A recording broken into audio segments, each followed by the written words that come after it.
Je dînais avec mon fils et ma belle-fille dans le restaurant le plus cher de la ville. Quand ils sont allés aux toilettes, le directeur s'est approché de la table et m'a chuchoté quelque chose qui m'a glacé le sang. Quelques minutes plus tard, la police est arrivée. J'observais les lumières de la ville à travers la grande fenêtre de mon appartement, tout en me préparant pour un autre dîner de famille. Pascal Gauthier, à 67 ans, conservait toujours l'élégance qui m'avait toujours caractérisé, mais dernièrement, je sentais un poids différent sur mes épaules. Pascal, mon fils aîné, avait insisté pour que nous dînions au Le Bernardin, le restaurant le plus exclusif et le plus cher de la ville. C'était une tradition que nous maintenions mensuellement, bien que je soupçonnais que ces occasions servaient plus à apaiser sa conscience qu'à un véritable moment de convivialité familiale. Méline, ma belle-fille, me traitait toujours avec une cordialité calculée que j'avais appris à déchiffrer au fil des ans. Elle souriait au bon moment, faisait les commentaires appropriés sur mon apparence et ma maison, mais il y avait quelque chose derrière ses yeux bruns qui me mettait mal à l'aise.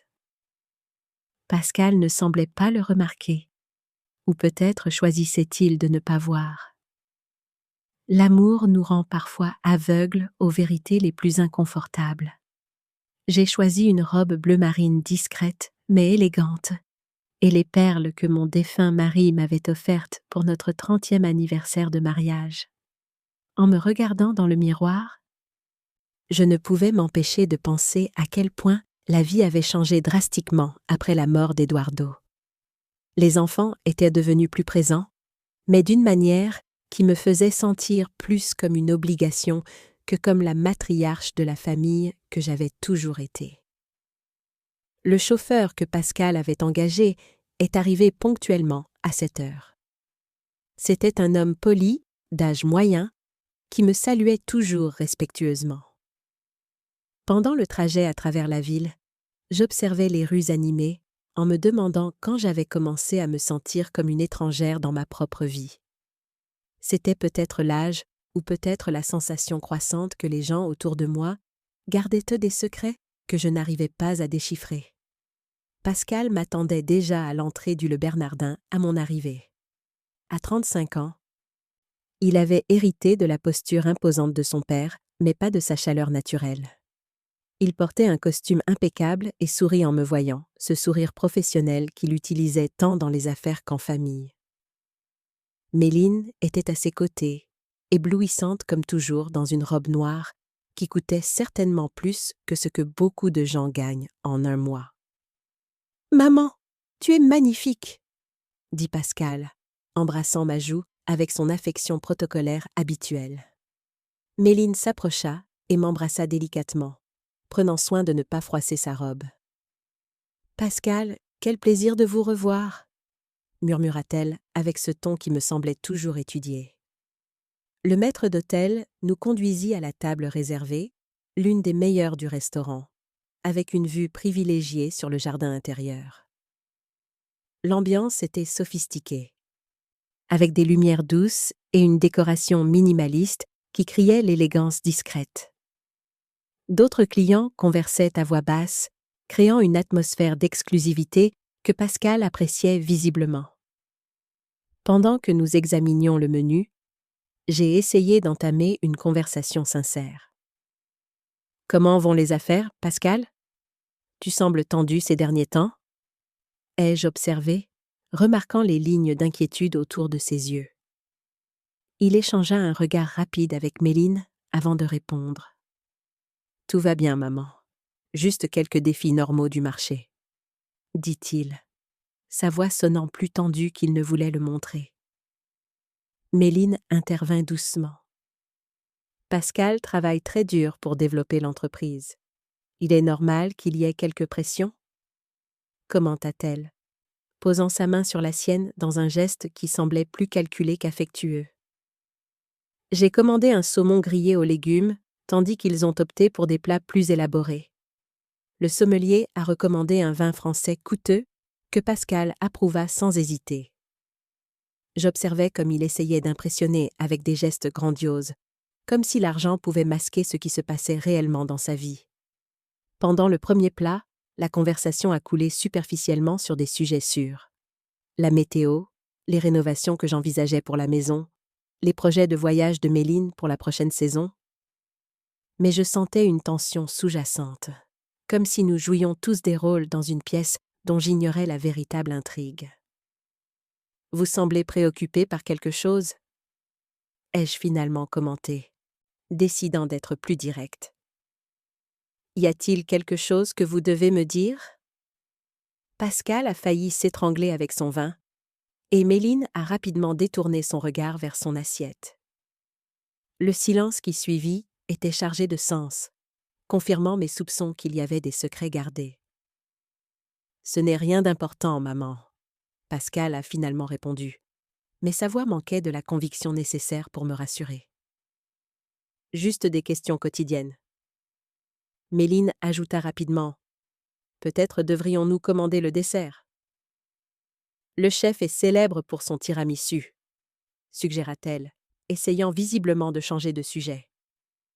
Je connaissais trop bien mes enfants pour ne pas remarquer quand quelque chose n'allait pas. Pascal avait hérité de la tendance de son père à devenir évasif face aux problèmes, et Méline, quant à elle, devenait excessivement serviable quand elle était nerveuse. Ces deux comportements étaient pleinement exposés ce soir-là. L'ambiance du restaurant demeurait élégante et paisible autour de nous, les autres clients savourant leur repas dans des conversations animées. Le contraste avec notre table tendue était frappant. Je sentais qu'une conversation importante devait avoir lieu, mais qu'elle était délibérément évitée. Lorsque le serveur s'approcha pour débarrasser les plats principaux, Pascal et Méline échangèrent un autre regard significatif. C'était comme s'ils communiquaient silencieusement, prenant des décisions qui m'excluaient totalement. Cette sensation d'être mise à l'écart de ma propre famille me dérangeait profondément. « Maman, Méline et moi devons aller aux toilettes un moment, » dit Pascal, se levant brusquement de table. « Ça ne prendra pas longtemps. » J'acquiesçais, les observant s'éloigner ensemble vers le fond du restaurant. Il y avait quelque chose dans la précipitation de Pascal et dans la façon dont Méline évitait mon regard qui me rendait encore plus inquiète. Je restais seule à table, entourée par l'ambiance sophistiquée, mais me sentant complètement isolée. C'est alors que je remarquai le directeur du restaurant s'approchant discrètement de ma table. Gilles Roman était un homme de 45 ans, toujours impeccablement vêtu et connu pour sa discrétion professionnelle. Il avait géré nos dîners mensuels avec une efficacité silencieuse, ne s'immisçant jamais au-delà du nécessaire pour s'assurer que tout se passait parfaitement. Mais ce soir-là, il y avait quelque chose de différent dans sa démarche. Ses pas étaient hésitants, et il regardait nerveusement autour de lui avant d'arriver à ma table. Lorsqu'il se positionna finalement à mes côtés, je pus voir que ses mains tremblaient légèrement. « Madame Pascal » chuchota Gilles, se penchant discrètement vers la table. « Je dois vous dire quelque chose de très important concernant votre fils et votre belle-fille. » Mon cœur s'emballa immédiatement. La façon dont il prononça ces mots, chargés d'urgence et d'inquiétude, fit que tout l'environnement élégant du restaurant semblait disparaître autour de moi. Je posai soigneusement ma serviette sur la table et me redressai sur ma chaise, me préparant à ce qu'il était sur le point de révéler. « Que s'est-il passé, Gilles ?» demandai-je à voix basse, gardant mon sang-froid malgré l'anxiété croissante que je ressentais dans ma poitrine. Il regarda nerveusement en direction des toilettes, s'assurant que Pascal et Méline n'étaient pas encore revenus, avant de continuer. « Je ne devrais pas vous dire cela, mais ma conscience ne me permet pas de me taire. Il y a 3 semaines, votre belle-fille était ici avec un autre homme. Ce n'était pas qu'un simple dîner d'affaires, madame. Ils se comportaient comme un couple. » Les mots me frappèrent comme un coup de poing dans l'estomac. Je sentis le sang quitter mon visage pendant que je digérais l'information. Méline, la femme que mon fils aimait aveuglément, avait une liaison extra-conjugale. Tout commençait à prendre sens. Les regards fuyants, l'attention pendant le dîner, la façon dont elle et Pascal semblaient me cacher quelque chose. « Êtes-vous sûr de ce que vous me dites ?» murmurai-je, ma voix sortant plus faible que je ne l'aurais voulu. Gilles acquiesça gravement. « Je les ai vus personnellement, Madame Pascal. Ils se sont embrassés plusieurs fois pendant le dîner, et elle portait l'alliance que j'ai reconnue des autres fois où elle était venue ici avec votre fils. L'homme était plus jeune, bien habillé, et a payé l'addition avec une carte professionnelle d'une société d'investissement. » Mon esprit commença à travailler rapidement, connectant des points qui semblaient auparavant déconnectés. Les voyages fréquents de Méline, ses absences aux événements familiaux, la façon dont elle semblait toujours envoyer des messages sur son téléphone pendant nos rencontres. J'avais tout attribué à son travail ou à ses engagements sociaux, mais maintenant, une réalité beaucoup plus sombre se déroulait devant moi. « Y a-t-il autre chose que je devrais savoir ?» demandai-je, essayant de garder une voix ferme malgré le tremblement que je ressentais dans mes mains. Roman hésita un moment, visiblement mal à l'aise avec ce qu'il était sur le point de révéler. La semaine dernière, je l'ai vu à nouveau avec le même homme. Cette fois, il discutait de quelque chose qui semblait très sérieux. J'ai entendu des bribes de conversation en passant près de leur table. Elle parlait de résoudre la situation et d'accélérer les plans. L'homme semblait préoccupé par des délais et parlait de risques financiers. Le monde autour de moi commença à tourner lentement. Ce n'était pas seulement une trahison émotionnelle, il y avait quelque chose de plus sinistre qui se tramait. Méline n'avait pas qu'une simple liaison. Elle préparait quelque chose qui concernait la situation financière de notre famille. Je me suis souvenu des questions apparemment innocentes qu'elle avait posées ces derniers mois sur les investissements de Pascal, sur mes propres actifs, sur les documents qu'Eduardo avait laissés. « Gilles, avez-vous une idée de qui était cet homme ?» ai-je demandé, essayant de garder mon calme, tandis que mon esprit analysait les implications dévastatrices de ce que je découvrais.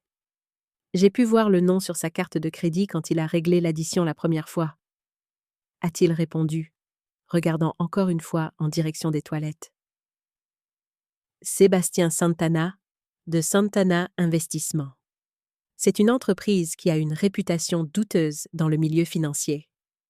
J'ai entendu des rumeurs selon lesquelles il se spécialise dans des montages financiers suspects. J'ai eu l'impression que le sol se dérobait sous mes pieds. Méline ne trahissait pas seulement mon fils émotionnellement. Elle était impliquée avec quelqu'un qui pourrait chercher à nuire financièrement à notre famille. Toutes les pièces du puzzle commençaient à s'assembler de façon terrifiante. Les questions sur nos investissements, l'insistance pour que Pascal développe rapidement ses affaires, les suggestions apparemment innocentes sur la diversification de notre portefeuille. « Pourquoi me racontez-vous cela maintenant ?» ai-je demandé, bien que je savais déjà que la réponse importait peu. L'essentiel était que quelqu'un ait enfin eu le courage de m'alerter sur ce qui se passait sous mon nez. « Parce que je vous respecte, Madame Pascal, » a dit Gilles avec sincérité.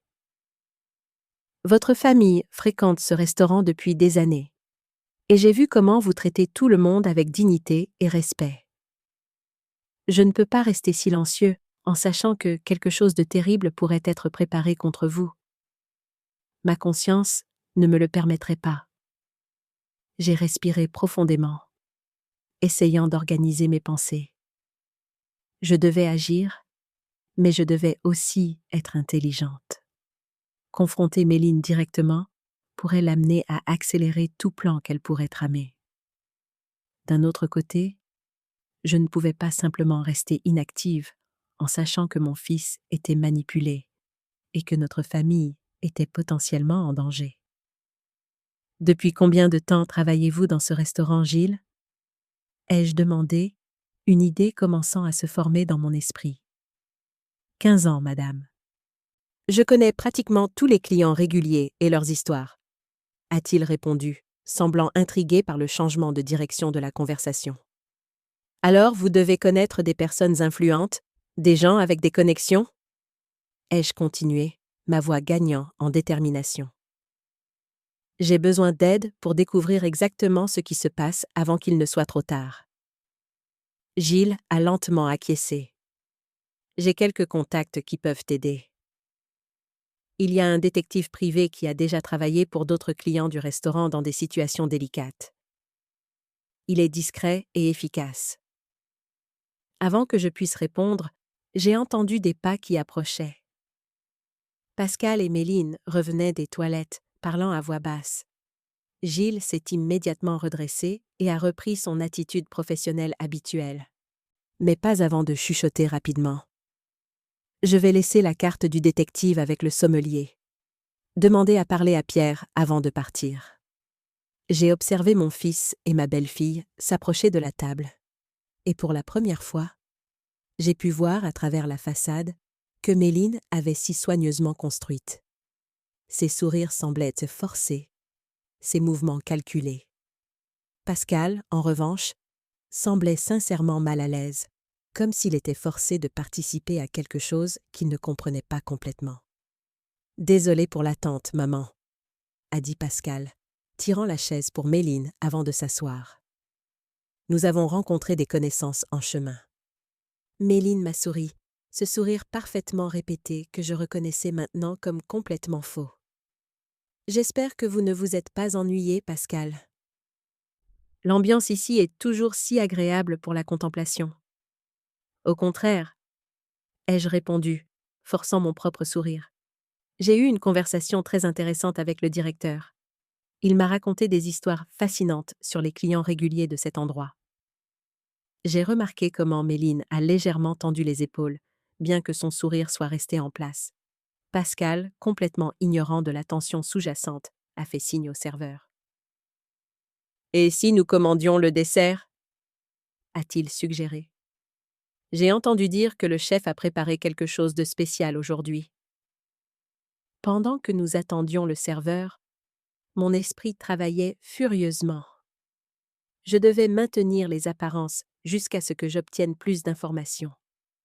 Mais je devais aussi protéger mon fils de la manipulation dont il était clairement victime. La trahison de Méline était déjà assez dévastatrice, mais la possibilité qu'elle prépare de nuire financièrement à notre famille rendait la situation beaucoup plus dangereuse. Le son de sirènes lointaines a commencé à résonner dans la ville, augmentant progressivement en intensité.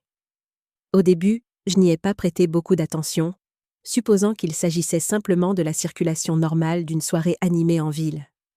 Mais les sirènes sont devenues plus fortes, plus proches, jusqu'à ce que le son semble venir directement vers nous. « C'est étrange », a commenté Pascal en regardant vers la fenêtre. « Il semble y avoir beaucoup d'activités policières ce soir. » Méline est devenue visiblement pâle, ses doigts serrant nerveusement la serviette sur ses genoux. « C'est peut-être juste un accident de la route », a-t-elle murmuré. Mais sa voix manquait de conviction. Les sirènes sont devenues encore plus fortes, et à travers les fenêtres du restaurant, je pouvais voir les lumières rouges et bleues se refléter sur les murs. D'autres clients ont commencé à regarder dehors, curieux de l'agitation qui approchait.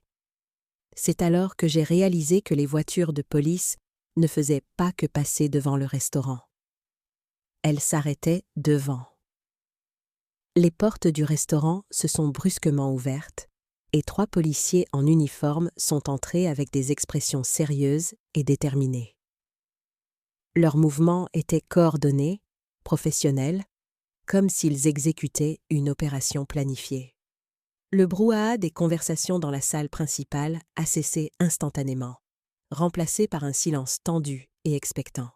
Gilles est apparu immédiatement, s'approchant des officiers avec la posture diplomatique de quelqu'un habitué à gérer des situations délicates. Je pouvais le voir parler à voix basse avec celui qui semblait être l'officier responsable. Ses gestes contenus, mais clairement inquiets. Ses yeux se dirigeaient occasionnellement dans notre direction, confirmant mes pires soupçons sur la raison de la présence policière. Maman, qu'est-ce que tu penses qu'il se passe? A demandé Pascal, se penchant en avant sur sa chaise, sincèrement curieux, mais sans montrer le moindre signe d'alarme. Méline, en revanche, était devenue complètement immobile.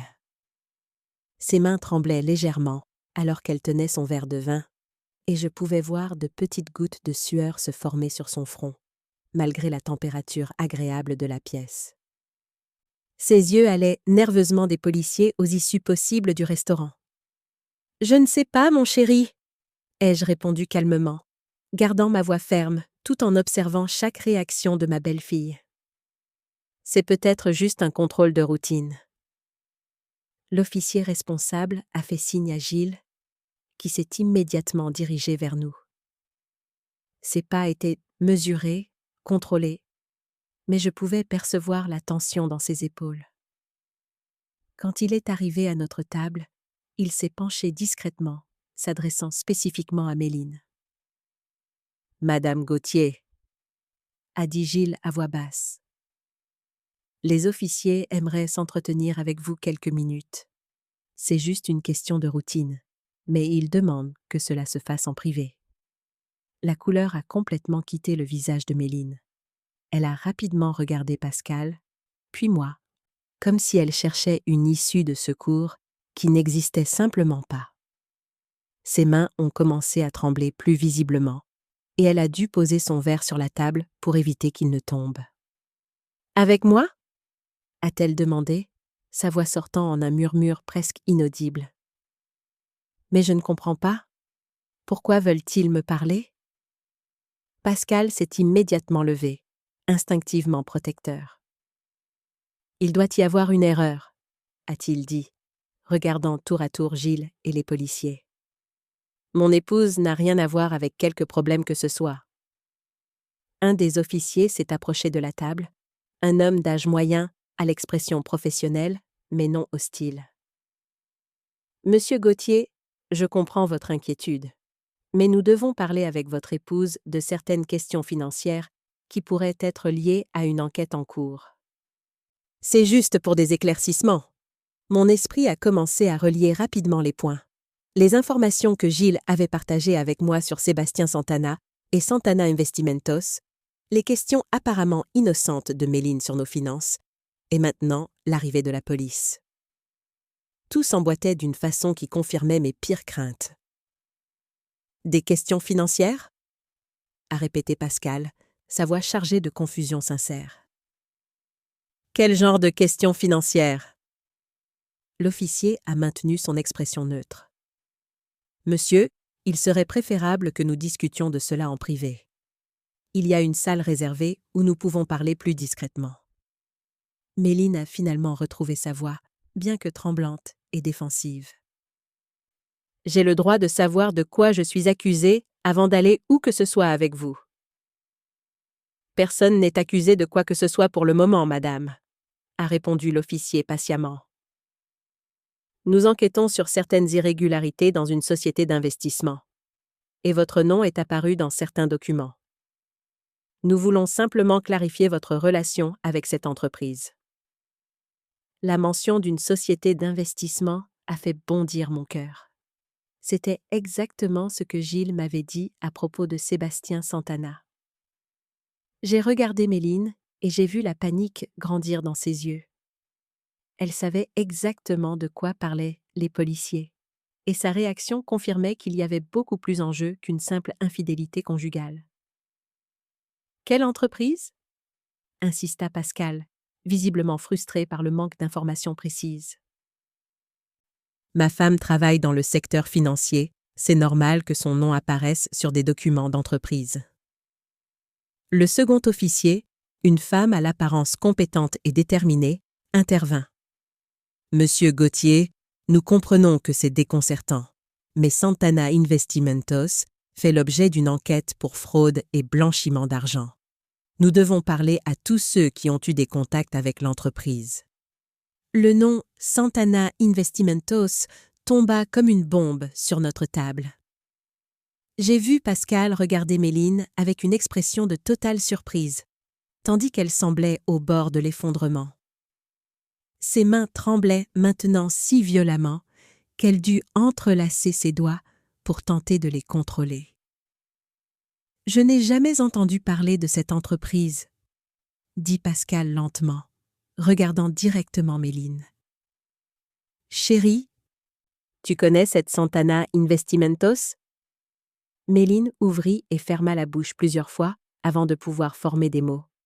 « J'ai peut-être eu quelques contacts professionnels. Je ne me souviens pas précisément. » Sa réponse évasive ne fit qu'augmenter la tension à table. Pascal fronça les sourcils, comprenant clairement que quelque chose n'allait pas. Je pouvais voir la confusion et les premiers soupçons se former dans ses yeux, tandis qu'il analysait les réactions de sa femme. « Des contacts professionnels à propos de quoi ?» demanda Pascal, sa voix prenant un ton plus dur que je n'entendais que rarement. L'officier féminin décida d'intervenir à nouveau. « Madame Gauthier, ce serait plus facile si nous parlions en privé. Nous avons quelques questions spécifiques sur vos réunions avec Sébastien Santana et les transactions qui ont été discutées. » La mention du nom Sébastien Santana fut le coup final. Méline pâlit encore plus, si c'était possible, et je vis ses jambes trembler sous la table. Pascal, quant à lui, resta complètement immobile, comme s'il avait été frappé par la foudre. « Sébastien Santana ?» répéta Pascal à voix basse, fixant Méline. « Qui est Sébastien Santana? Et pourquoi as-tu eu des réunions avec lui ?» Méline regarda désespérément autour de la table, cherchant une échappatoire, une explication qui pourrait la sauver de la situation dans laquelle elle se trouvait. Ses yeux croisèrent les miens un instant, et j'y vis un mélange de panique, de désespoir et, étonnamment, une pointe de défi. « Je peux expliquer ?» dit-elle, finalement, sa voix prenant une fermeté forcée. « Mais pas ici, pas devant tout le monde. »« Alors tu admets connaître cet homme ?» insista Pascal, sa voix chargée d'une douleur grandissante. Avant que Méline ne puisse répondre, l'officier principal décida de prendre le contrôle de la situation. « Messieurs, dames, il serait préférable de poursuivre cette conversation dans un environnement plus approprié. Madame Gauthier, nous avons besoin que vous nous accompagniez pour des éclaircissements. Monsieur Gauthier, vous pouvez venir aussi si vous le souhaitez, en tant qu'accompagnateur. » J'observais mon fils lutter pour comprendre ce qui se passait. Son épouse, la femme en qui il avait aveuglément confiance, était clairement impliquée dans quelque chose de beaucoup plus sérieux que ce que nous avions imaginé. La trahison émotionnelle que Gilles avait révélée n'était que la partie émergée d'un iceberg bien plus complexe et dangereux. « Maman ?» dit Pascal, se tournant vers moi avec une expression de totale perplexité. « Peux-tu rentrer à la maison ? J'ai besoin de comprendre ce qui se passe. » J'acquiesçai silencieusement, le cœur brisé de voir la douleur et la confusion dans les yeux de mon fils. En même temps, je ressentis un mélange de soulagement et d'appréhension. Du soulagement parce que la vérité éclatait enfin, et de l'appréhension pour ce que cette vérité pourrait signifier pour notre famille. Méline se leva lentement de table, ses jambes visiblement instables. Elle regarda une dernière fois Pascal, et je pus voir des larmes commencer à se former dans ses yeux. « Pascal, je peux tout expliquer. »« Tu dois me croire. » Mais Pascal secoua simplement la tête, comme s'il essayait de se réveiller d'un cauchemar.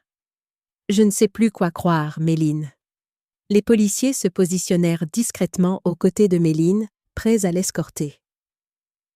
D'autres clients du restaurant observaient la scène avec une curiosité mal dissimulée, chuchotant entre eux sur le drame qui se déroulait devant eux. Gilles s'approcha de la table une fois de plus, s'adressant à moi à voix basse.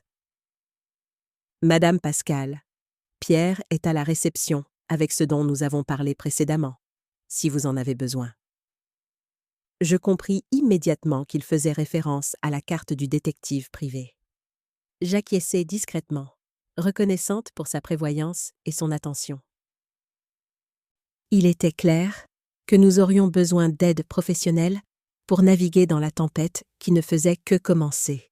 Tandis que j'observais Méline escortée par les policiers, avec Pascal qui suivait derrière en état de choc, je ne pouvais m'empêcher de me demander à quel point cette affaire était profonde. Les implications financières, la trahison, la manipulation, tout cela dressait le portrait d'une femme qui avait soigneusement calculé ses mouvements pour s'infiltrer dans notre famille avec des intentions très spécifiques et malveillantes. La soirée qui avait commencé comme un simple dîner de famille s'était transformée en un cauchemar qui allait changer nos vies à jamais. Je suis restée assise à table quelques minutes après le départ de tous, essayant d'assimiler l'ampleur de ce que je venais de voir. Le restaurant reprenait progressivement son rythme normal, mais je pouvais sentir les regards curieux des autres clients se diriger occasionnellement vers moi. Gilles s'est approché discrètement, son expression montrant un mélange de préoccupation professionnelle et sincère. « Madame Gauthier ?» dit-il à voix basse. « Puis-je vous aider ?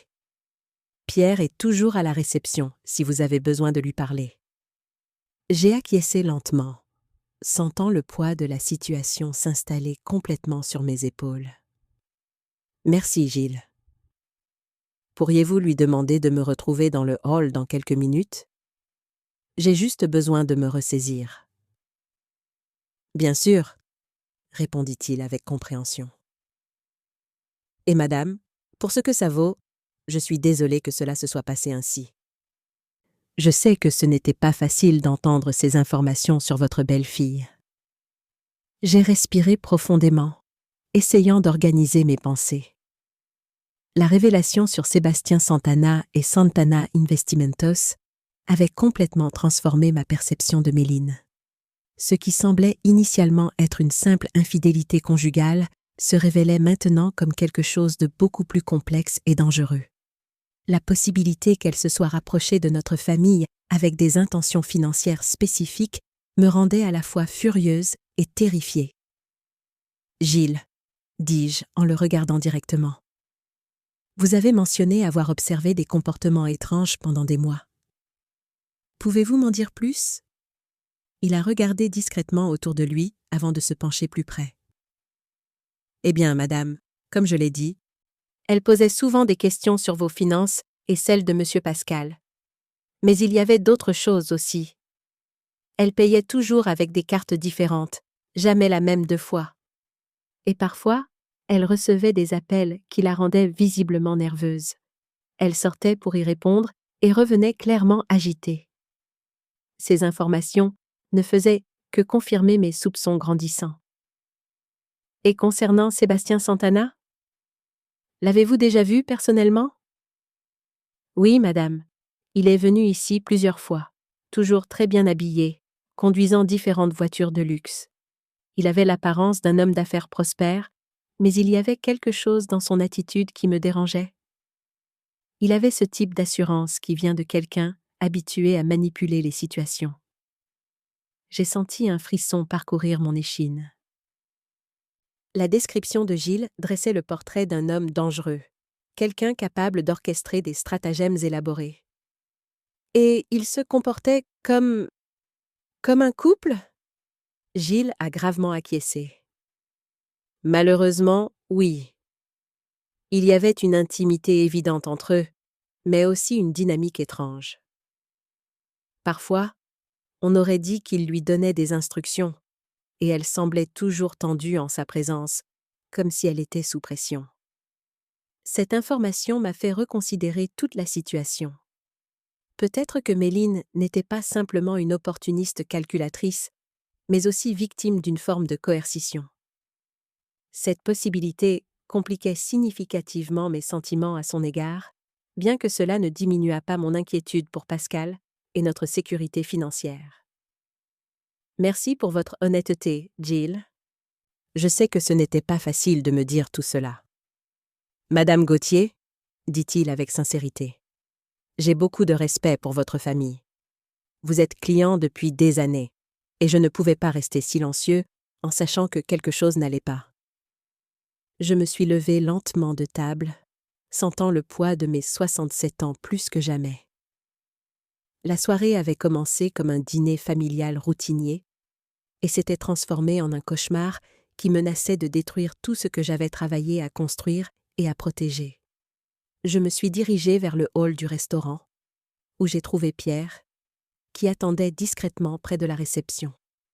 C'était un homme d'apparence ordinaire, le genre de personne qui passerait inaperçu dans n'importe quelle foule, une qualité probablement précieuse dans sa profession. « Madame Gauthier », dit-il en s'approchant respectueusement. « Gilles m'a brièvement expliqué la situation.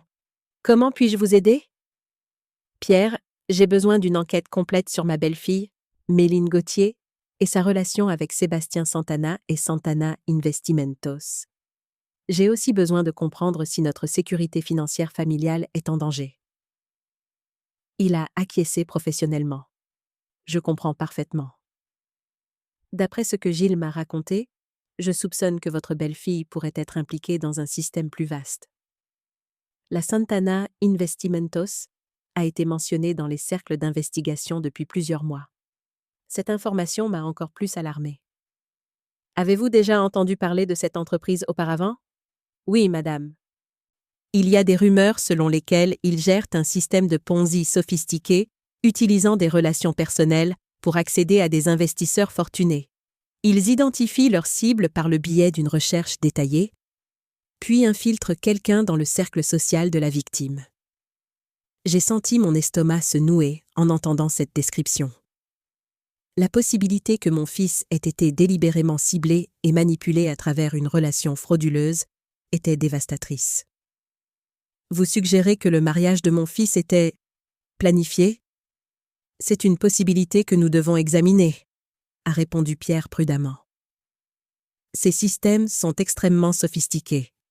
Ils étudient leurs victimes pendant des mois, parfois des années, avant d'établir le contact. Le fait que la police soit intervenue aujourd'hui suggère que l'enquête officielle est plus avancée que nous ne le pensions. J'ai respiré profondément, essayant de garder mon sang-froid. De quoi avez-vous besoin de ma part pour commencer l'enquête?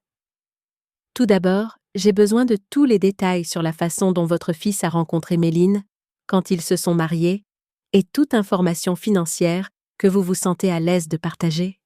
Toute documentation sur les investissements ou les transactions qui ont pu être discutées ou réalisées depuis qu'elle a rejoint la famille sera également utile.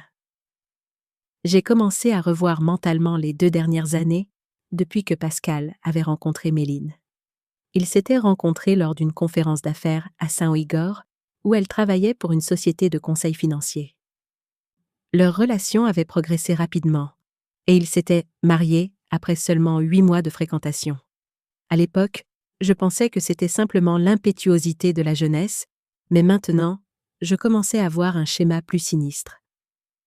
Ils se sont rencontrés lors d'une conférence d'affaires, ai-je expliqué à Pierre. Elle travaillait pour une entreprise appelée... Attendez, je n'arrive plus à me souvenir du nom exact, mais c'était quelque chose lié au conseil financier. C'est important? A-t-il dit en prenant des notes. Souvent, ces organisations créent des sociétés écrans pour donner de la crédibilité à leurs opérateurs. Je dois enquêter sur son parcours professionnel en détail. La conversation a été interrompue par l'arrivée de Pascal, qui est revenu au restaurant avec une expression dévastée. Ses yeux étaient rouges. Et il était évident qu'il avait pleuré. Mon cœur s'est brisé en voyant mon fils dans cet état.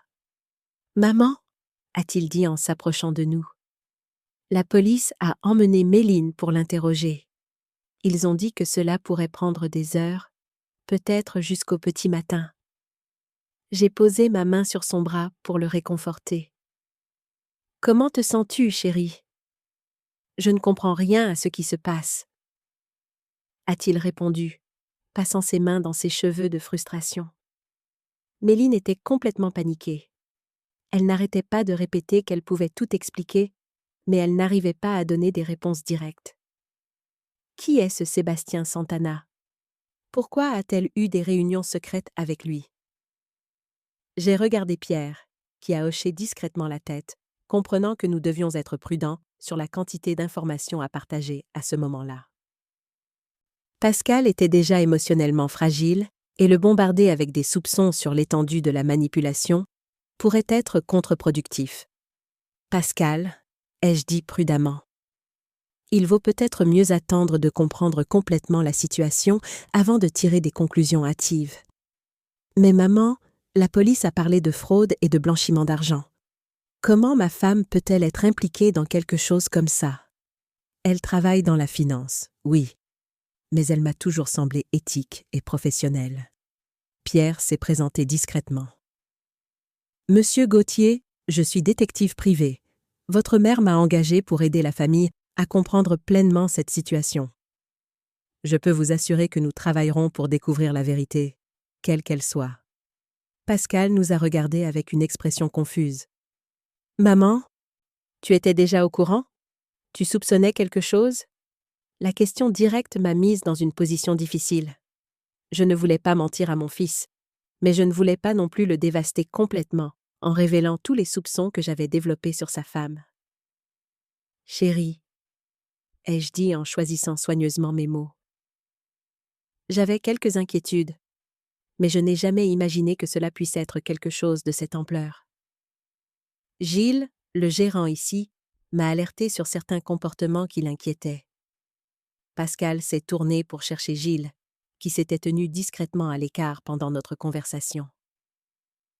Quel genre de comportement? Gilles s'est approché avec réticence. Monsieur Pascal, j'ai observé votre épouse poser des questions spécifiques sur les finances de votre famille, et elle rencontrait souvent un homme que nous savons maintenant être Sébastien Santana. J'ai senti que c'était mon devoir d'informer votre mère de ces observations. La révélation frappa Pascal comme un coup de poing dans l'estomac. Il se laissa tomber dans l'un des fauteuils du hall, couvrant son visage de ses mains. Alors elle me trompait vraiment, murmura-t-il, et elle préparait quelque chose contre notre famille. Nous ne connaissons pas encore l'ampleur complète de la situation, intervint Pierre professionnellement. C'est pourquoi nous devons mener une enquête approfondie. Il y a beaucoup de questions qui doivent trouver réponse. Pascal releva la tête, ses yeux montrant une détermination que je n'avais pas vue depuis longtemps. Alors, découvrons la vérité. Toute la vérité. Peu importe à quel point elle sera douloureuse. J'ai ressenti un mélange de fierté et de tristesse en voyant mon fils affronter la situation avec courage, malgré la douleur évidente qu'il ressentait. La soirée qui avait commencé comme un simple dîner familial s'était transformée en début d'une enquête qui changerait nos vies à jamais. Pierre et moi avons observé Pascal en silence pendant quelques instants, lui permettant d'assimiler l'ampleur de la situation. Le hall du restaurant était devenu notre centre d'opération improvisé, un lieu où notre famille était forcée de confronter des vérités qu'aucun d'entre nous n'avait prévues en sortant pour un simple dîner. « Il y a une chose que je dois demander, » dit finalement Pascal, levant les yeux pour me regarder. « Maman, tu t'es toujours méfiée d'elle, n'est-ce pas? » Depuis le début. La question m'a prise au dépourvu, bien que je savais que j'aurais à y faire face un jour. Pendant 2 ans, j'avais gardé mes réserves sur Méline, principalement pour moi-même, essayant de lui accorder le bénéfice du doute pour le bien de mon fils. « Pascal, » commençai-je prudemment.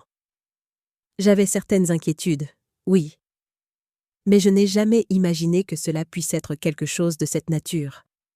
Je pensais qu'elle était peut-être juste, trop ambitieuse. « Quel genre d'inquiétude ?» insista-t-il, et je pouvais voir qu'il était déterminé à entendre toute la vérité, peu importe à quel point elle serait douloureuse. Je pris une profonde inspiration, sachant que c'était le moment d'être totalement honnête. Elle posait beaucoup de questions sur nos finances familiales, sur les investissements de l'entreprise, sur les propriétés. Au début, je pensais que c'était juste de la curiosité naturelle de quelqu'un qui s'intégrait à la famille. Pierre se pencha légèrement en avant, clairement intéressé par chaque détail. Quel genre de questions spécifiques posait-elle, Madame Gauthier? Elle voulait savoir les revenus, combien valait l'entreprise, quelles propriétés nous possédions. Une fois, elle m'a directement demandé à propos de ma retraite et combien j'avais épargné. À l'époque, Pascal a dit que c'était parce qu'elle s'inquiétait de notre bien-être futur. Pascal passa ses mains sur son visage, clairement honteux. J'ai vraiment dit ça, n'est-ce pas? Mon Dieu, comment ai-je pu être si naïf? Tu étais amoureux, dis-je doucement. C'est naturel de vouloir voir le meilleur chez les gens qu'on aime. Mais il y avait d'autres signes aussi, continuai-je, m'adressant à la fois à Pascal et à Pierre. Elle s'offrait toujours pour aider avec les questions financières, disait qu'elle pourrait optimiser nos investissements à travers ses contacts professionnels. Elle a même suggéré quelques changements dans la structure de l'entreprise. Pierre prit rapidement quelques notes. A-t-elle déjà eu accès aux documents financiers ou aux comptes de la famille? Pascal pâlit. Elle a aidé à organiser des papiers dans le bureau à la maison. Elle disait qu'elle voulait mieux comprendre les affaires de la famille pour pouvoir contribuer. Maman, elle a eu accès aux relevés bancaires, aux déclarations d'impôts. Je sentis mon estomac se nouer. L'étendue de l'accès que Méline avait obtenu à nos informations financières était beaucoup plus large que je ne l'avais réalisé. Pascal, tu dois vérifier immédiatement s'il y a eu des mouvements suspects sur tes comptes. J'y ai déjà pensé, répondit-il, sortant son téléphone de sa poche. Je vais appeler le directeur de la banque maintenant, même s'il est tard. Pendant que Pascal faisait les appels nécessaires, Pierre et moi avons poursuivi notre conversation à voix basse. Monsieur Pierre, d'après votre expérience, à quel point pensez-vous que cette situation soit grave? Madame Gauthier, dit-il sérieusement, d'après ce que j'entends, votre famille a peut-être été la cible d'une escroquerie matrimoniale très sophistiquée. Ces cas sont plus fréquents qu'on ne l'imagine, particulièrement dans les familles disposant d'un patrimoine important. La terminologie m'effraya. Une escroquerie matrimoniale? Vous voulez dire que tout le mariage était une imposture? C'est une possibilité réelle que nous devons investiguer. Des organisations comme Santana Investissement opèrent souvent de cette manière. Ils identifient leurs cibles par le biais de recherches approfondies, puis placent donc quelqu'un dans le cercle social de la victime. La relation est construite stratégiquement pour gagner la confiance et l'accès. Pascal termina ses appels et revint à notre conversation, son expression montrant un mélange de soulagement et d'inquiétude. J'ai parlé avec 3 gestionnaires différents. Apparemment, il n'y a pas eu de mouvement étrange sur les comptes principaux, mais ils vont faire un audit complet demain matin. C'est bien, dit Pierre. Mais nous devons vérifier si elle a eu accès à d'autres types d'informations qui pourraient être utilisées pour ouvrir des comptes ou faire des investissements au nom de la famille. Comment ça? Demanda Pascal. Des documents personnels, des mots de passe, des informations sur les propriétés, des données sur l'entreprise, tout ce qui pourrait être utilisé pour vous représenter dans des transactions financières. Pascal resta pensif un moment. Elle connaissait beaucoup d'informations personnelles, oui, des mots de passe de certains systèmes, elle avait des copies de documents importants.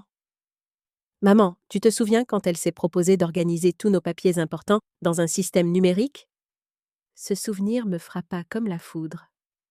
Oui, elle disait que ce serait plus efficace et plus sûr. Elle a numérisé pratiquement tous nos documents importants. Pierre hocha gravement la tête. Cela leur a donné un accès complet à votre identité financière. Avec ces informations, il serait possible d'ouvrir des comptes, de demander des prêts, même de créer de fausses procurations. L'ampleur de notre vulnérabilité devenait claire, et je me sentais à la fois furieuse et terrifiée.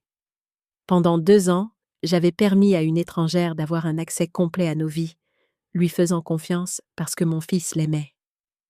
Que faisons-nous maintenant? Demandai-je à Pierre. D'abord, nous devons faire un audit complet de tous les comptes, investissements et propriétés de la famille. Ensuite, vérifier s'il y a eu des activités frauduleuses utilisant vos informations. Je dois aussi enquêter en profondeur sur le passé de Méline et sa connexion avec Sébastien Santana. Gilles s'approcha discrètement de notre groupe. Désolé d'interrompre, mais j'ai reçu un appel de la police. Ils veulent à vous parler demain matin pour obtenir plus d'informations sur la situation familiale. Quel genre d'informations ? Demanda Pascal. Des détails sur la relation, sur l'accès aux informations financières, sur tout ce qui aurait pu vous paraître suspect. Ils ont dit que l'enquête sur Santana Investimentos est plus vaste qu'il n'y paraissait initialement. Pierre acquiesça. Cela confirme mes soupçons. Si la police demande des informations détaillées sur la famille, cela signifie que vous êtes considérés comme des victimes potentielles, pas seulement comme des témoins. La réalisation que nous étions officiellement considérés comme des victimes me laissa une sensation étrange. D'un côté, c'était rassurant de savoir que les autorités ne nous voyaient pas comme des complices. De l'autre, cela confirmait que nous avions vraiment été manipulés et trompés de manière significative. « Maman », dit Pascal doucement, « je dois te demander pardon. J'ai amené cette personne dans notre famille. Si elle nous a vraiment fait du tort d'une quelconque manière, c'est ma faute. » Je posai ma main sur son bras. « Pascal, tu as été victime autant que n'importe lequel d'entre nous. Si cette femme nous a vraiment manipulés, elle a été extrêmement habile pour le faire. Nous ne pouvons pas nous blâmer d'avoir fait confiance à quelqu'un que nous aimions. » « Ta mère a raison, » approuva Pierre. « Ces stratagèmes fonctionnent parce que les auteurs sont des professionnels de la manipulation. Ils savent exactement comment gagner la confiance et exploiter les émotions. » Nous restâmes silencieux pendant quelques minutes, chacun réfléchissant aux implications de la situation. Le restaurant autour de nous avait repris son atmosphère normale, mais pour nous, rien ne serait plus jamais normal. Notre famille avait été infiltrée, notre confiance avait été brisée et notre sécurité financière était potentiellement en danger. « Il y a une chose qui me dérange, » dit finalement Pascal. « Si Méline nous trompait vraiment depuis 2 ans, pourquoi la police est-elle apparue justement aujourd'hui ? Qu'est-ce qui a changé ? » C'était une excellente question, et je réalisais qu'aucun d'entre nous n'avait vraiment considéré la chronologie des événements. « Pierre, avez-vous une idée à ce sujet ? » « Il y a plusieurs possibilités, » répondit-il pensivement. « Peut-être que l'enquête sur Santana Investimentos a atteint un point critique. Ou peut-être que d'autres victimes se sont manifestées, forçant la police à agir rapidement. Il est aussi possible que quelque chose de spécifique soit arrivé récemment qui a accéléré l'enquête. » « Quel genre de choses spécifiques ? » demanda Pascal. « Une transaction importante ? Une tentative de fraude qui a été détectée ? Ou même une dénonciation directe ? Sans plus d'informations, c'est difficile de savoir exactement. » Je regardais mon fils, voyant la douleur et la confusion dans ses yeux, et je pris une décision. « Pascal, je veux que tu viennes rester avec moi ce soir. Je ne pense pas qu'il soit prudent que tu rentres seul chez toi, vu que nous ne savons pas exactement ce qui se passe. »« Maman, je dois être là au cas où Méline reviendrait. Elle aura besoin de soutien, quoi qu'il arrive. »« Mon fils, » dis-je fermement, « tu dois te protéger maintenant.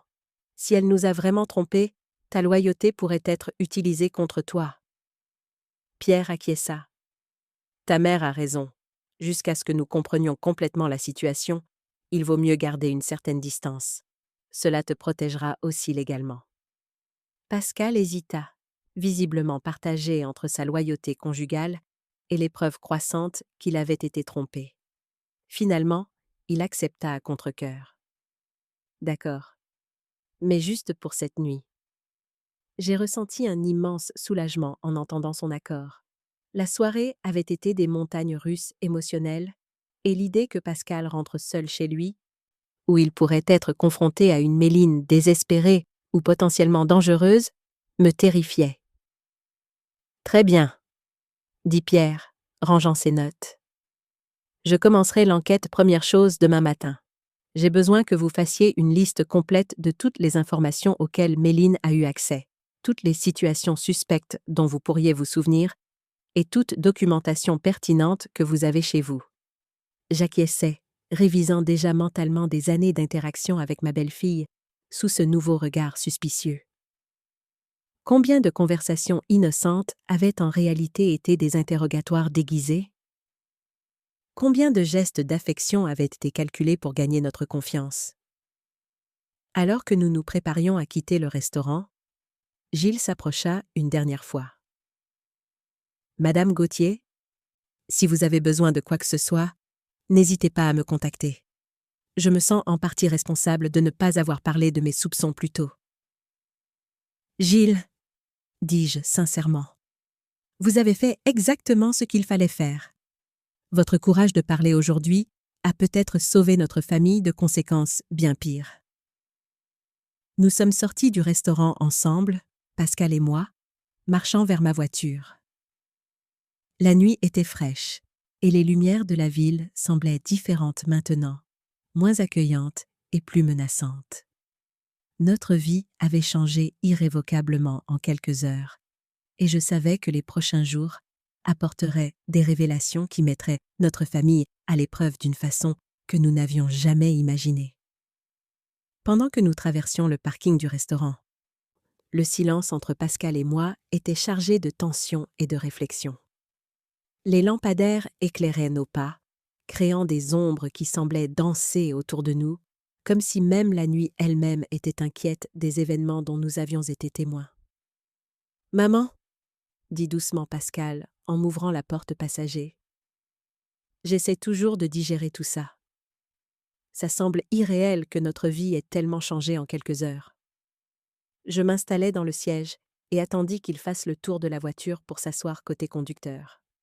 « Mon fils, parfois la vie nous présente des situations qui testent notre capacité d'adaptation. L'important est que nous soyons ensemble pour y faire face. » Pascal démarra la voiture et resta immobile quelques instants, les mains fermement agrippées au volant. « Tu crois vraiment que Méline aurait pu nous tromper pendant tout ce temps? Je veux dire, elle dormait à mes côtés chaque nuit, partageait avec moi ses rêves, ses inquiétudes. La douleur dans sa voix était palpable, et je sentis mon cœur se serrer face à l'angoisse que mon fils éprouvait. Pascal, je comprends que ce soit difficile à accepter, mais nous devons considérer toutes les preuves qui sont apparues aujourd'hui. C'est qu'elle semblait si authentique, continua-t-il en mettant la voiture en mouvement. Quand elle parlait de notre avenir ensemble, d'avoir des enfants, de vieillir à mes côtés, comment peut-on feindre des émotions si profondes? J'observais le profil de Pascal pendant qu'il conduisait dans les rues familières de la ville, remarquant comment son expression alternait entre douleur et confusion. « Mon fils, les personnes qui se consacrent à ce type de manipulation sont extrêmement habiles. Elles étudient leurs victimes, apprennent exactement ce qu'elles veulent entendre, comment réagir pour susciter la confiance et l'affection. Mais 2 ans, maman, 2 années entières de vie quotidienne. Comment quelqu'un peut-il maintenir une telle façade aussi longtemps? » C'était une question à laquelle je n'avais pas de réponse satisfaisante. Pendant notre conversation avec Pierre, j'avais commencé à comprendre la complexité des escroqueries matrimoniales, mais la dimension psychologique me perturbait encore profondément. « Peut-être, dis-je prudemment, qu'elle a développé des sentiments sincères pour toi au fil du temps, même si ses intentions initiales étaient autres. Les gens sont complexes, Pascal. Il est possible qu'elle ait été partagée entre ses émotions réelles et ses obligations envers cette organisation. » Pascal prit un virage et s'arrêta à un feu rouge, profitant de ce moment pour me regarder directement. « Tu penses que ça rendrait les choses meilleures ou pires? » Je réfléchis soigneusement avant de répondre. « Mon fils, quels que soient les sentiments qu'elle ait pu développer, le fait demeure que notre famille a été mise en danger. Notre sécurité financière, notre vie privée, notre confiance, tout a été compromis. Le feu passa au vert et nous avons poursuivi notre route. Les rues était relativement vide pour une soirée de week-end, et je me demandais combien d'autres familles, dans la ville, faisaient face à des crises similaires, sans même le savoir. Maman, j'ai besoin de te poser une question directe, dit Pascal après quelques minutes de silence. Si on découvre que Méline nous a vraiment trompés, pourras-tu me pardonner d'avoir amené cette situation dans notre famille? La question m'a surprise par sa franchise et la douleur sous-jacente qu'elle portait. Pascal Gauthier, dis-je fermement, tu n'as absolument rien à te faire pardonner. Si nous avons été victimes d'une machination élaborée, alors tu as été manipulé autant que n'importe lequel d'entre nous. Mais j'aurais dû remarquer quelque chose. Tu avais tes soupçons depuis le début, et je les ai complètement ignorés.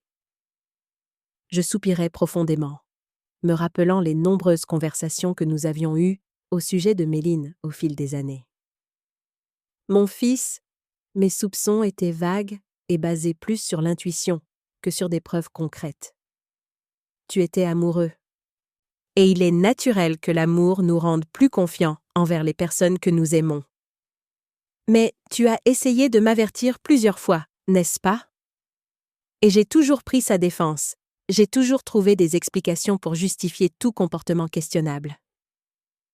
C'était vrai. Il y avait eu des moments où j'avais tenté, délicatement, d'exprimer mes inquiétudes concernant certaines attitudes de Méline. Mais Pascal avait toujours répondu avec des explications plausibles et une défense passionnée de son épouse. Pascal, tu as réagi exactement comme n'importe quelle personne amoureuse aurait réagi. Nous ne pouvons pas nous blâmer d'avoir fait confiance à quelqu'un que nous aimions et qui semblait nous aimer en retour. Nous sommes arrivés à mon immeuble et Pascal s'est garé sur une place proche de l'entrée. Nous sommes restés assis dans la voiture pendant quelques instants, aucun de nous n'étant pressé de terminer notre conversation et d'affronter la réalité que notre vie avait changé irrévocablement. « Maman, il y a une chose que je n'ai pas mentionnée à Pierre aujourd'hui, » dit Pascal avec hésitation. « Méline a une clé de ton appartement. » J'ai senti un frisson dans mon dos. « Comment ça? » Il y a quelques mois, quand tu as eu la grippe et que j'étais en voyage d'affaires, elle s'est proposée de s'occuper de toi. Tu lui as donné une clé, tu te souviens? Et après? Eh bien, nous ne l'avons jamais récupérée.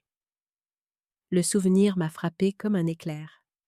Pendant une grippe particulièrement sévère l'hiver dernier, Méline avait été incroyablement attentionnée, m'apportant des médicaments, faisant les courses, vérifiant régulièrement mon état. À l'époque, j'avais été touchée par son dévouement et ses soins. Elle a toujours accès à ton appartement, poursuivit Pascal. Et par conséquent, à tous tes documents personnels, tes affaires importantes. L'ampleur de cette vulnérabilité m'a momentanément laissé sans voix. Mon appartement contenait non seulement mes documents personnels, mais aussi des relevés financiers, de la correspondance bancaire, et même quelques bijoux de valeur sentimentale qui avaient appartenu à ma mère. Pascal, nous devons changer les serrures immédiatement, dis-je, essayant de garder mon calme malgré la panique qui commençait à monter. Je peux appeler un serrurier maintenant, même s'il est tard. C'est une urgence. J'ai vigoureusement acquiescé. Oui, fais-le. Nous ne pouvons pas risquer qu'elle essaie d'accéder à mon appartement, surtout maintenant qu'elle sait que nous sommes au courant de l'enquête. Pascal sortit son portable et commença à chercher le numéro d'un service de serrurier ouvert 24 heures sur 24. Pendant qu'il passait les appels nécessaires, je me suis permis de ressentir toute l'étendue de notre vulnérabilité. Pendant des années, j'avais permis à une pratiquement inconnue d'avoir un accès complet à ma vie privée, lui faisant confiance parce que mon fils l'aimait. « J'ai trouvé », dit Pascal après quelques tentatives. « Il y a un serrurier qui peut venir dans l'heure. Il va changer toutes les serrures et installer un système plus sécurisé. » « Merci, mon fils, ça me rassure beaucoup. » Nous sommes sortis de la voiture et nous sommes dirigés vers l'entrée de l'immeuble. Le gardien de nuit, Monsieur Carlos, nous a salués avec sa cordialité habituelle, mais je pouvais voir dans ses yeux qu'il avait remarqué notre expression tendue et préoccupée. « Bonsoir, Madame Pascal, Monsieur Pascal. Tout va bien? » « Oui, Carlos. Merci. Un serrurier va venir bientôt pour changer les serrures de mon appartement. Pourriez-vous, s'il vous plaît, autoriser son entrée quand il arrivera? » « Bien sûr, pas de problème. Quelque chose s'est passé? » J'ai hésité, ne sachant pas exactement ce que je devais partager. « Juste une précaution de sécurité, Carlos. Rien d'inquiétant. » Nous sommes montés à mon appartement en silence, chacun perdu dans ses pensées. Quand j'ai ouvert la porte et allumé les lumières, l'espace familier semblait soudain différent, comme s'il avait été violé d'une certaine manière par la conscience que Méline y avait eu libre accès. « Maman !» a dit Pascal, observant mon expression. « Vérifions si quelque chose manque ou a été déplacé. » Nous avons commencé une inspection minutieuse de l'appartement, vérifiant les tiroirs, les armoires, le bureau où je gardais mes documents importants. Tout semblait en ordre, mais la sensation d'intrusion persistait. « Voilà !» ai-je dit, ouvrant le petit coffre-fort où je gardais quelques documents importants et des bijoux. Tout semble être à sa place, mais elle connaissait la combinaison du coffre. Pascal a pâli. Comment connaissait-elle la combinaison? Je la lui ai donnée une fois, quand je lui ai demandé de récupérer des documents pour moi pendant que j'étais alitée. La combinaison est ta date de naissance, mon fils. Je n'aurais jamais imaginé devoir cacher ça à un membre de la famille. L'ironie de la situation n'a échappé à aucun de nous. J'avais utilisé la date de naissance de mon propre fils comme code de sécurité, puis partagé cette information avec la personne qui essayait peut-être de nous nuire. Changeons aussi la combinaison, a dit Pascal avec détermination. Et peut-être serait-il préférable d'avoir un coffre-fort plus grand, plus sécurisé. Nous avons acquiescé et poursuivi notre inspection. Dans mon bureau, j'ai remarqué que certains papiers semblaient être organisés légèrement différemment de ma façon habituelle. Mais je ne pouvais pas être sûre si c'était dû à la présence de Méline ou simplement à mon propre désordre. « Pascal, te souviens-tu d'occasions particulières où Méline est restée longtemps seule ici dans l'appartement? » Il a réfléchi quelques instants. « Oui, plusieurs fois. Surtout quand tu voyageais pour rendre visite à tante Xavière à la campagne. Elle proposait d'arroser tes plantes et de vérifier si tout allait bien. Parfois, elle restait ici pendant des heures. » À chaque révélation, notre vulnérabilité devenait plus évidente. Méline avait eu un accès illimité, non seulement à nos informations, mais aussi au temps et à l'intimité nécessaires pour les explorer complètement. L'interphone a sonné, interrompant nos pensées. C'était le serrurier, arrivant plus tôt que prévu. Pascal est descendu pour le rencontrer et lui expliquer ce dont nous avions besoin, tandis que je restais dans l'appartement, poursuivant mon inspection et essayant de digérer tout ce qui s'était passé. Quand Pascal est revenu avec le serrurier, un homme d'âge moyen nommé Igor, j'ai brièvement expliqué que nous avions besoin d'un système de sécurité plus robuste en raison de préoccupations concernant des accès non autorisés. « Je comprends parfaitement, madame, » a dit Igor avec professionnalisme. « Je vais installer des serrures haute sécurité et un système de code qui peut être facilement modifié si nécessaire. » Pendant que Igor travaillait, Pascal et moi nous sommes assis dans le salon, laissant enfin la fatigue de la nuit nous rattraper. Il était presque 2 heures du matin et les événements de la journée semblaient s'être déroulés dans une autre vie. « Maman, je continue de penser à ce que Pierre a dit sur la chronologie des événements. Pourquoi aujourd'hui? Pourquoi la police est-elle apparue justement aujourd'hui au restaurant? » C'était une question qui m'avait troublée aussi. Peut-être que Méline a fait quelque chose récemment qui a accéléré l'enquête. Ou peut-être qu'ils attendaient simplement le bon moment pour agir. Ou peut-être, a dit Pascal pensivement, qu'elle savait que l'enquête se rapprochait et a essayé de faire quelque chose de désespéré. Cette possibilité m'a fait frissonner. Quel genre de choses désespérées? Je ne sais pas. Transférer de l'argent, détruire des preuves, ou même essayer de nous compromettre d'une certaine manière. Le serrurier a terminé son travail et nous a remis les nouvelles clés, expliquant le fonctionnement du système mis à jour. Après son départ, Pascal et moi avons testé les nouvelles serrures, ressentant un soulagement palpable de savoir que notre sécurité physique avait été restaurée, au moins partiellement. Maintenant, ai-je dit, regardant mon fils, nous devons essayer de nous reposer un peu. Demain sera une longue journée, avec la police et probablement plus de révélations sur notre situation. Pascal a acquiescé, mais je pouvais voir que le sommeil serait difficile pour nous deux. Notre esprit était trop agité, traitant des implications et des possibilités que nous préférions ne pas considérer. Fils, tu devrais essayer de dormir un peu, ai-je dit, observant les cernes qui se formaient sous les yeux de Pascal. Demain, nous aurons besoin d'avoir l'esprit clair pour affronter tout ce qui viendra. Pascal s'est levé du canapé et a marché jusqu'à la fenêtre, observant les premières lueurs de l'aube qui commençaient à teinter l'horizon.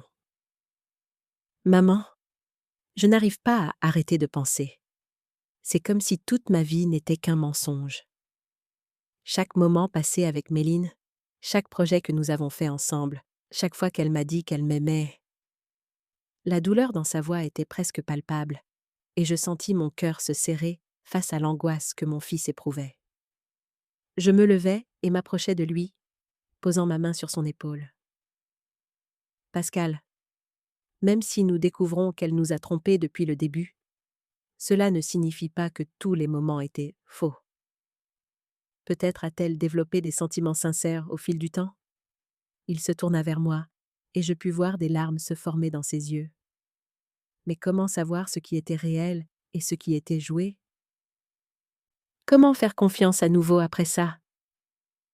C'était une question à laquelle je n'avais pas de réponse facile. Durant mes 67 années de vie, j'avais appris que la confiance, une fois brisée, est l'une des choses les plus difficiles à reconstruire. Mais je savais aussi que l'alternative, vivre dans une méfiance constante, n'était pas une vraie vie. Mon fils, tu apprendras à faire confiance à nouveau parce que c'est ce que font les bonnes personnes.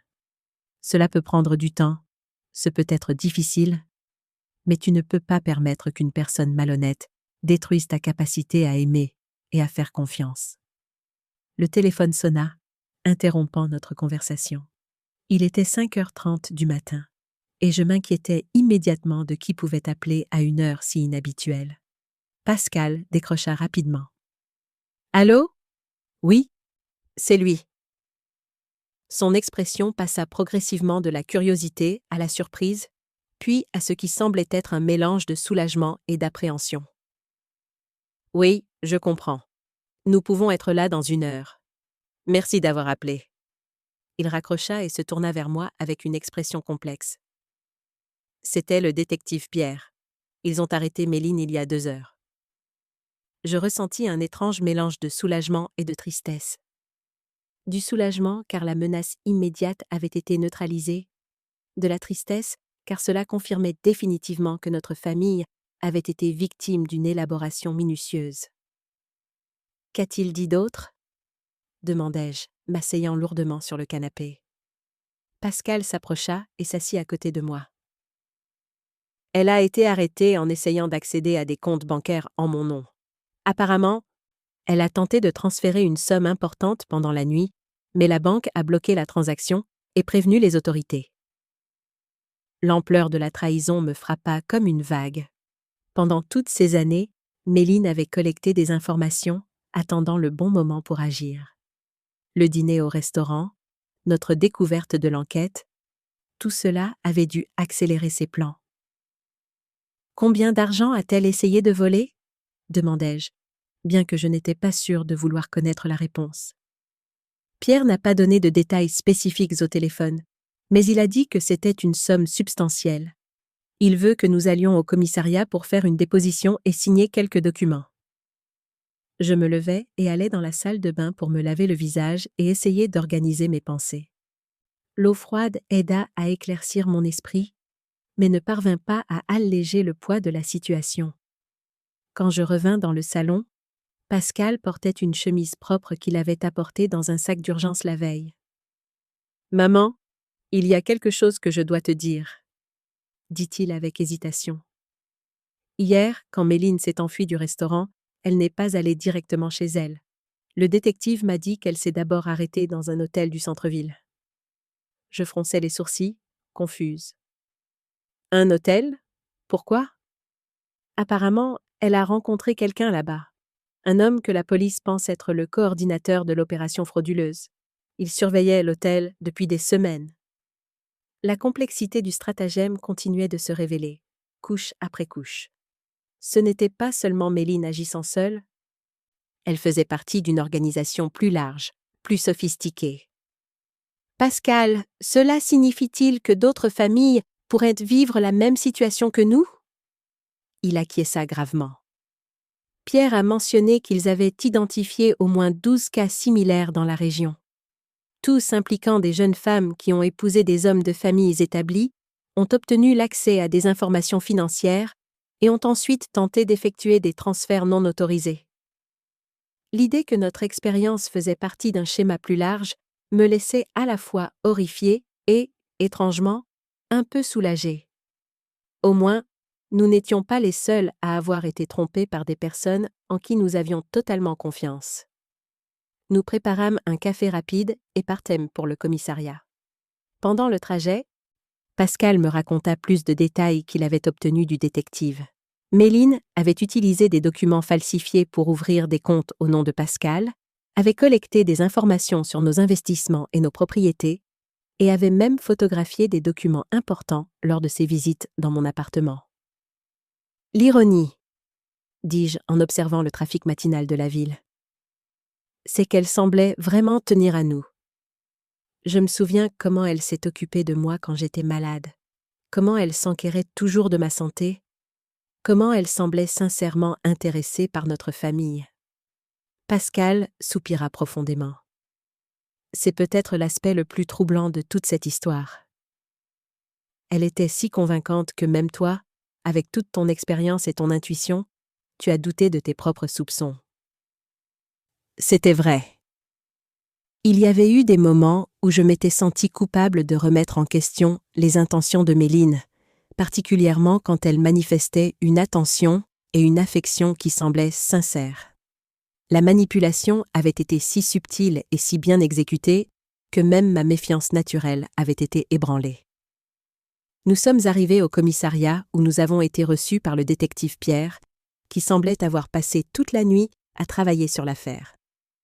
Ses yeux étaient rougis par la fatigue, mais son attitude restait professionnelle et déterminée. « Madame Gauthier, Pascal, merci d'être venue si tôt, » dit Pierre, nous conduisant dans une salle de réunion. « Je sais que cette situation est extrêmement difficile pour vous, mais nous avons besoin de votre coopération pour finaliser l'enquête. » Nous nous sommes assis autour d'une table où étaient éparpillés plusieurs documents, dont des photographies que j'ai reconnues comme étant de mon appartement et du bureau de Pascal. Ces photographies ont été trouvées dans la chambre d'hôtel où Méline a rencontré son complice, expliqua Pierre. Elles montrent des documents personnels de vous deux, y compris des relevés bancaires, des certificats d'investissement et même des polices d'assurance. La violation de notre vie privée était encore plus étendue que nous l'avions imaginé. Méline avait systématiquement documenté notre vie financière, créant un dossier complet qui pouvait être utilisé pour diverses fraudes. « Détective, » dis-je, essayant de garder une voix ferme. « Vous avez mentionné qu'elle avait tenté d'accéder à des comptes bancaires pendant la nuit. Comment a-t-elle obtenu les informations nécessaires? » Pierre feuilleta quelques papiers avant de répondre. Elle avait recueilli suffisamment d'informations au fil des années pour répondre aux questions de sécurité des banques. Date de naissance, nom de jeune fille de la mère, anciennes adresses, toutes des informations auxquelles une épouse aurait naturellement accès. Pascal secoua la tête, incrédule. Elle connaissait tous ces détails parce que je les ai partagés avec elle tout au long de notre relation. Je n'aurais jamais imaginé qu'elle mémorisait tout pour une utilisation future. C'est exactement ainsi que ces systèmes fonctionnent, expliqua Pierre. Les criminels s'intègrent complètement dans la vie de famille, gagnant une confiance totale avant d'agir. Plus ils passent de temps à collecter des informations, plus ils deviennent efficaces. Nous avons passé les 2 heures suivantes à examiner des documents, à faire des dépositions détaillées et à signer des formulaires. Le processus était épuisant, non seulement physiquement, mais émotionnellement. Chaque question, chaque document, chaque photographie nous rappelait comment notre confiance avait été systématiquement exploitée. Pendant une pause, Pierre nous a informé que Méline avait partiellement avoué sa participation au stratagème, mais qu'elle essayait de minimiser son rôle et d'accuser ses complices d'avoir initié le crime. Elle continue d'insister sur le fait qu'elle a développé des sentiments sincères pour Pascal et qu'elle n'a jamais vraiment eu l'intention de nuire à la famille, dit Pierre avec une expression sceptique. C'est une tactique courante. Les criminels tentent d'éveiller la sympathie pour réduire leur peine. Pascal est resté silencieux pendant cette partie de la conversation, mais je pouvais voir que les paroles de Pierre l'affectaient profondément. Une partie de lui voulait encore croire qu'il y avait eu quelque chose de réel dans sa relation avec Méline, même s'il savait rationnellement qu'elle nous avait trahis. Quand nous avons finalement terminé au commissariat, il était déjà midi. Nous sommes sortis sous le soleil intense de l'été, nous sentant épuisés mais aussi, d'une certaine façon, soulagés. Le pire était passé, et nous pouvions maintenant commencer le processus de reconstruction de nos vies et de notre sécurité. « Maman », dit Pascal alors que nous marchions vers la voiture. « Je veux que tu saches que malgré tout ce qui s'est passé, je suis reconnaissant de t'avoir à mes côtés. Ta force et ta sagesse m'ont aidé à traverser tout cela. » Je me suis arrêtée et me suis tournée pour le regarder directement. « Pascal, tu as fait preuve d'un courage et d'une maturité extraordinaires pendant toute cette épreuve. Je suis fière de la façon dont tu as affronté la situation, même quand cela a dû être la chose la plus difficile que tu aies jamais eu à faire. » Nous nous sommes enlacés là, sur le trottoir, 2 membres d'une famille qui avait survécu à une trahison dévastatrice, mais qui restait unie et forte. Nous savions que les mois à venir apporteraient des défis, procédures judiciaires, reconstruction de notre sécurité financière et le long processus de guérison émotionnelle. Mais à ce moment-là, sous le soleil de midi, je savais que nous avions surmonté le pire. Notre famille avait été mise à l'épreuve d'une manière que nous n'aurions jamais imaginé possible, mais nous sortirions de cette expérience plus forts et plus sages.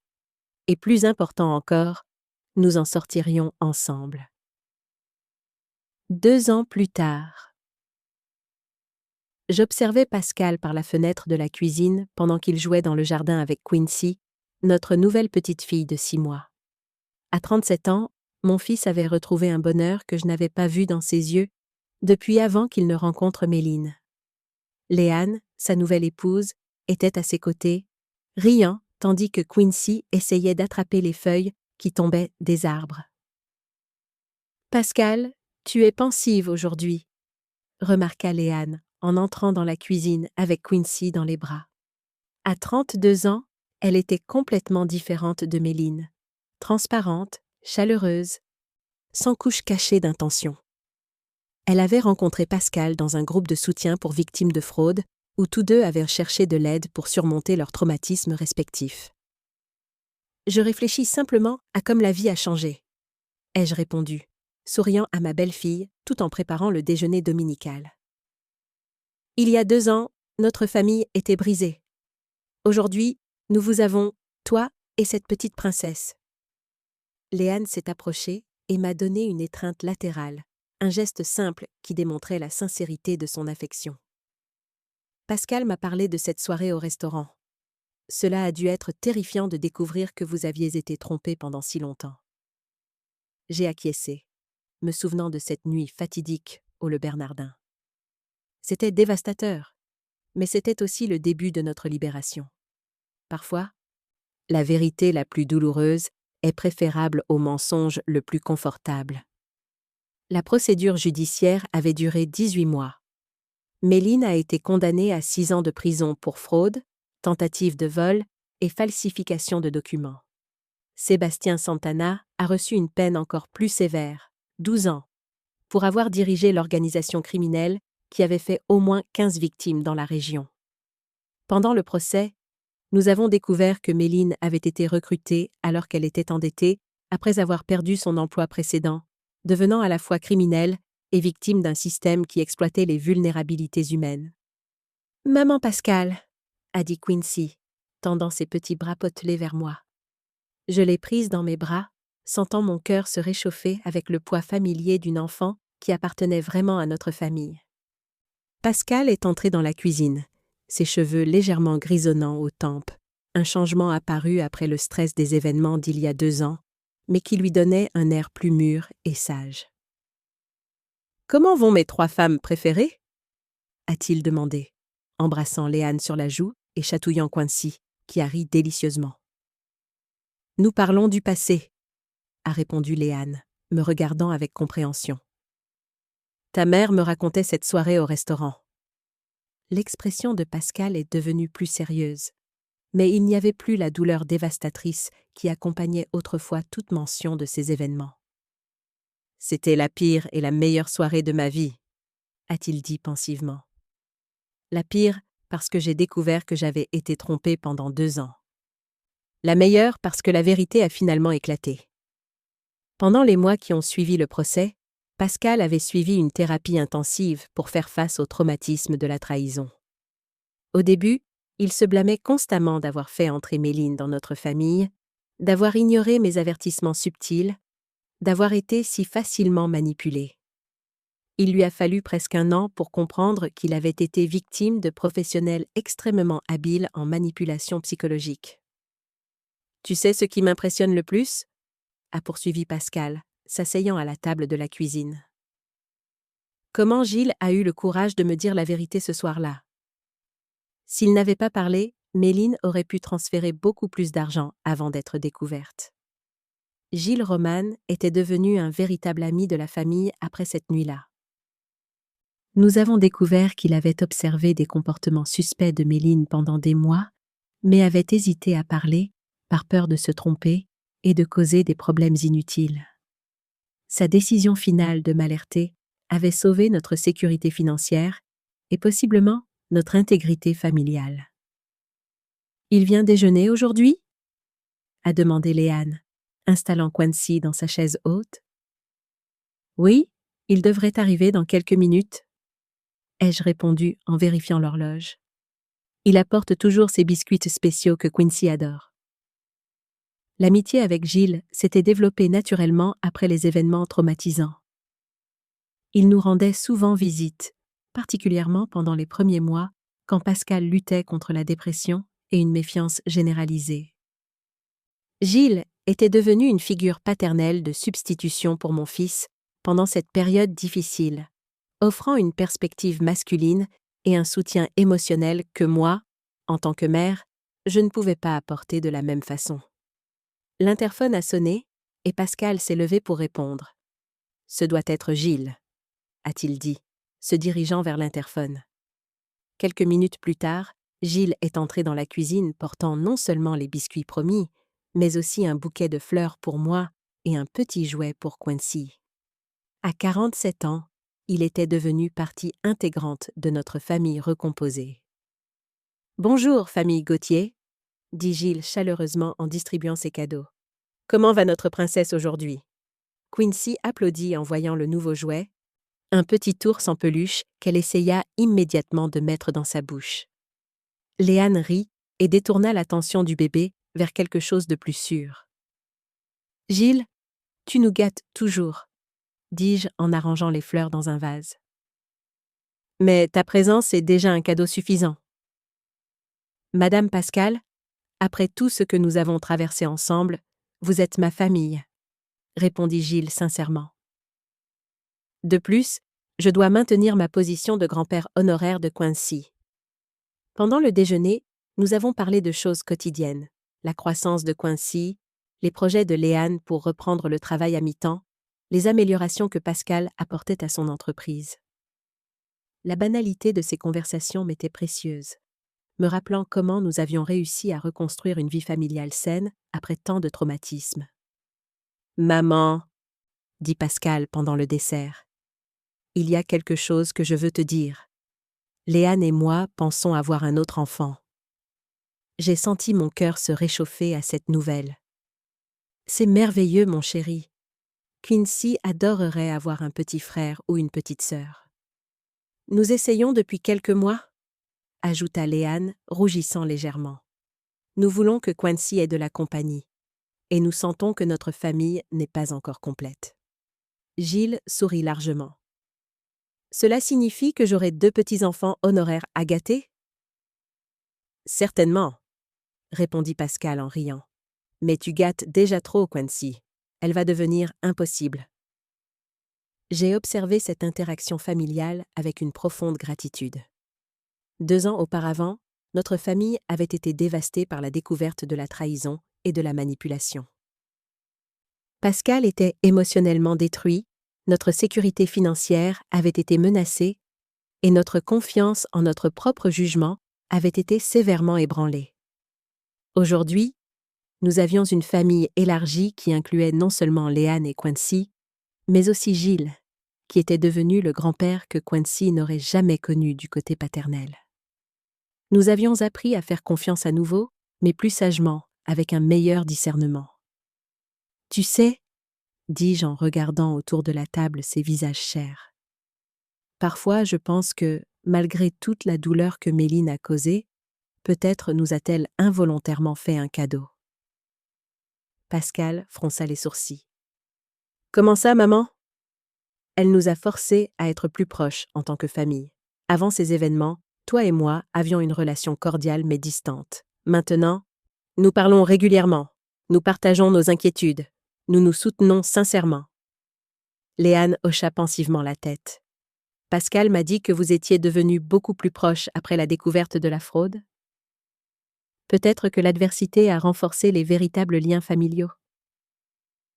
Et cela m'a appris à valoriser la transparence dans les relations, ajouta Pascal, prenant la main de Léane. Avec toi, je n'ai jamais besoin de deviner tes intentions ou de questionner ta sincérité. Cette tranquillité d'esprit est inestimable. Gilles leva son verre de vin. Un toast alors à la famille Gauthier. Une famille qui a affronté des tempêtes et en est sortie plus forte. Nous avons trinqué ensemble et j'ai ressenti un profond sentiment de plénitude. Notre parcours avait été douloureux, mais nous avait menés à un meilleur endroit. Pascal avait trouvé le véritable amour avec Léane, j'avais gagné une belle fille sincère et une petite fille adorable, et nous avions tous appris des leçons précieuses sur la confiance, le discernement et la résilience familiale. En regardant Quincy jouer joyeusement dans sa chaise haute, j'ai pensé à l'avenir. Cet enfant grandirait dans une famille qui valorisait l'honnêteté, qui avait appris l'importance de la communication ouverte et qui comprenait que l'amour véritable ne nécessite ni manipulation ni tromperie. L'après-midi passa tranquillement, rempli de rires, de conversations significatives et de moments simples de bonheur familial. Quand Gilles dit finalement au revoir et que Pascal et Léane ramenèrent Quincy à la maison, je suis restée dans la cuisine à ranger la vaisselle, réfléchissant à notre parcours. 2 ans auparavant, cette terrible nuit au restaurant, je n'aurais jamais pu imaginer que nous atteindrions ce point de paix et de bonheur. La trahison de Méline avait presque détruit notre famille, mais avait aussi révélé notre force intérieure et notre capacité à nous soutenir mutuellement pendant les crises. J'ai regardé par la fenêtre le jardin où Pascal avait joué avec Quincy plus tôt et j'ai souri. Notre famille avait survécu, grandi et prospéré. Nous avions appris que l'amour véritable n'a pas besoin de masque ou de manipulation. Il existe simplement, transparent et fort, capable de résister à n'importe quelle tempête.